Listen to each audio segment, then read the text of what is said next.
Apa aja sih yang jadi penyebab ketidakbahagiaan? Nah, teman-teman yang tertarik untuk mengulik bahasan kebahagiaan, yang merasa hidupnya nggak kunjung bahagia, yang pengen tahu apa aja penyebab ketidakbahagiaan, yang pengen tahu caranya gimana meraih kebahagiaan. Yuk simak video ini sampai habis. Saya mau share penyebab atau sumber-sumber ketidakbahagiaan dari sudut pandang filsuf Inggris Bertrand Russell.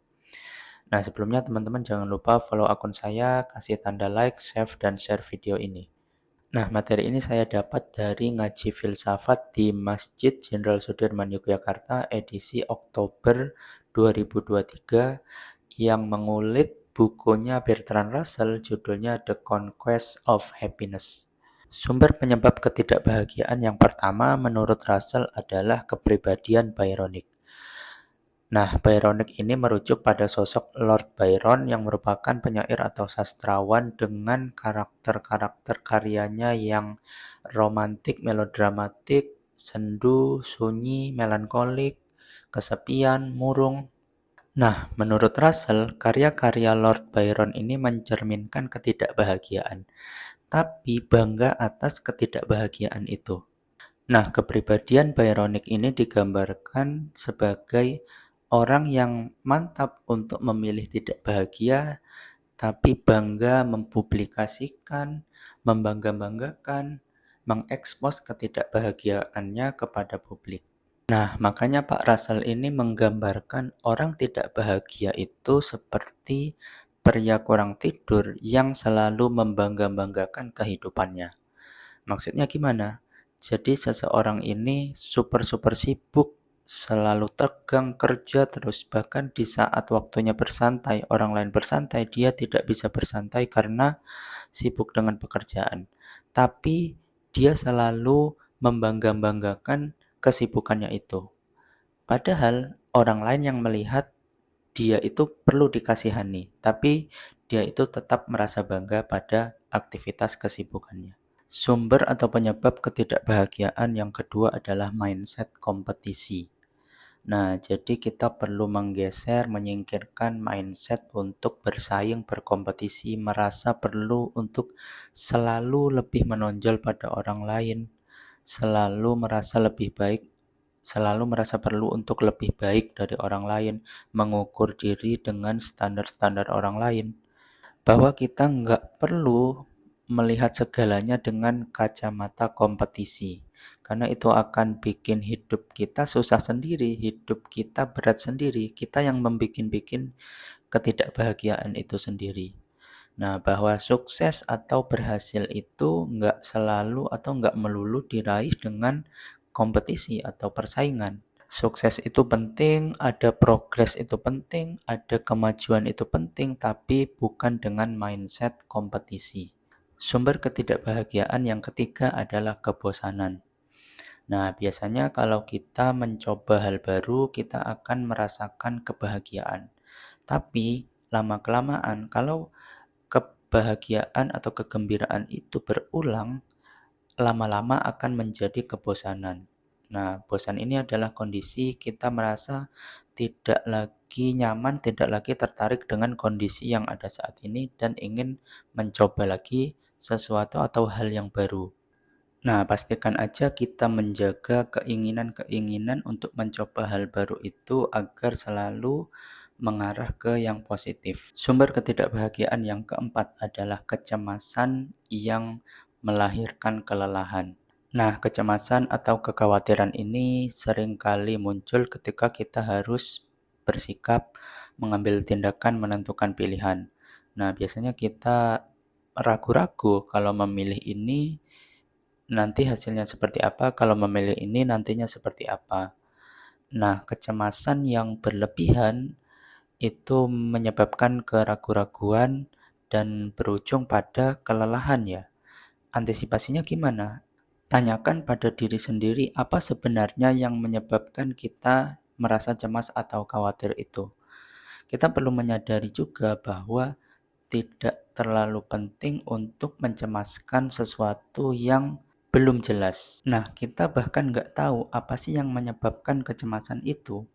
Makanya kita tidak perlu untuk melanjutkan berlarut-larut berada dalam kecemasan atau kekhawatiran itu. Penyebab tidak bahagia yang keempat adalah sikap iri hati, yang dalam pemahaman kita itu sudah mengarah kepada dengki. Nah, iri di sini bukan yang berkonotasi positif ya, tapi yang tidak rela orang lain itu hebat, tidak rela orang itu sukses, tidak rela orang lain itu menjadi baik. Nah, menurut Russell, iri ini tidak mendorong kita untuk menjadi sesukses orang lain, tapi lebih menginginkan agar orang lain itu tidak lagi sesukses sebelumnya. Orang lain tidak lagi hebat, orang lain tidak lagi bahagia. Nah, iri ini digambarkan sebagai tindakan mengurangi kesenangan orang yang sudah beruntung, bukan menambah kesenangan orang yang belum beruntung. Oke, teman-teman, itu tadi 4 sumber penyebab ketidakbahagiaan menurut buku Conquest of Happiness dari filsuf Bertrand Russell. Nah, di catatan saya masih ada 4 penyebab atau sumber ketidakbahagiaan menurut Bertrand Russell.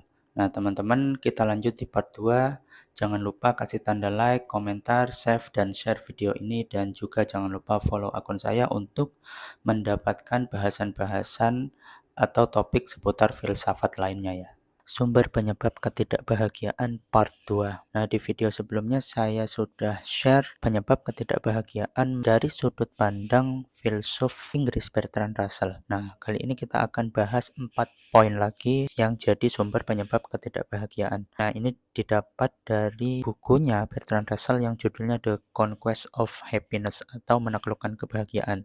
Materi ini saya dapat dari ngaji filsafat di Masjid Jenderal Sudirman, Yogyakarta, edisi Oktober 2023. Oke, kita bahas 4 poin lagi yang jadi sumber atau penyebab ketidakbahagiaan. Yang pertama adalah perasaan berdosa. Memang kita sebagai manusia seringkali berulang kali melakukan kesalahan dan kita memang perlu untuk mengakui kesalahan itu, mengevaluasi, muhasabah supaya ke depan jadi lebih baik, tidak mengulangi kesalahan yang sama.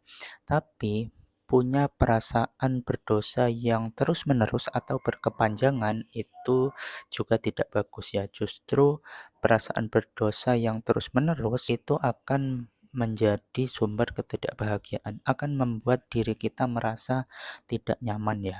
Hidup kita jadi tidak bahagia. Jadi cukup akui kesalahan, kemudian introspeksi atau evaluasi, dan berhenti untuk terus-menerus merasa bersalah, merasa berdosa. Sumber atau penyebab ketidakbahagiaan yang kedua adalah persecution delusory atau anggapan bahwa diri kita itu akan dipersekusi. Nah, kenapa bisa muncul anggapan ini? Akarnya adalah karena kita merasa diri kita ini sempurna, diri kita ini baik, diri kita ini selalu positif, selalu di atas, diiringi anggapan bahwa orang lain akan berniat jahat, akan menyusahkan, akan menjahati, akan mempersekusi kita. Cara mengantisipasinya gimana? Yaitu kita ingat dan sadari bahwa diri kita ini tidak sebaik yang kita bayangkan. Berhentilah melebih-lebihkan kemampuan diri, berhenti untuk menganggap diri kita ini selalu baik, dan jangan berpikir bahwa orang itu terlalu peduli dengan kita, bahkan sampai ingin menyakiti kita. Nah, jangan anggap orang lain itu memikirkan kita seperti perhatiannya kita pada diri kita sendiri. Orang tidak akan berpikir peduli memikirkan kita terlalu jauh seperti itu ya. Penyebab ketidakbahagiaan yang ketiga adalah terlalu takut pada opini orang. Kita terlalu takut untuk mengetahui opini orang tentang diri kita dan kita terlalu takut mengetahui apa yang orang lain anggap penting. Nah, terlalu peduli pada omongan orang ini bisa mengganggu kehidupan kita, bisa bikin hidup kita tidak bahagia. Nah, maka batasannya gimana? Menurut Russell, ada 2 ya yang bisa kita jadikan patokan, yaitu kita perlu mendengar opini orang sejauh untuk menghindari kelaparan, jadi untuk motif ekonomi, kemudian untuk menghindari penjara atau kriminalitas, yaitu motif hukum. Nah, kira-kira itu sumber-sumber atau penyebab ketidakbahagiaan menurut filsuf Bertrand Russell. Nah, jangan lupa untuk follow akun saya ya untuk mendapat materi-materi lain seputar filsafat dan jangan lupa kasih tanda like dan favoritkan video ini ya.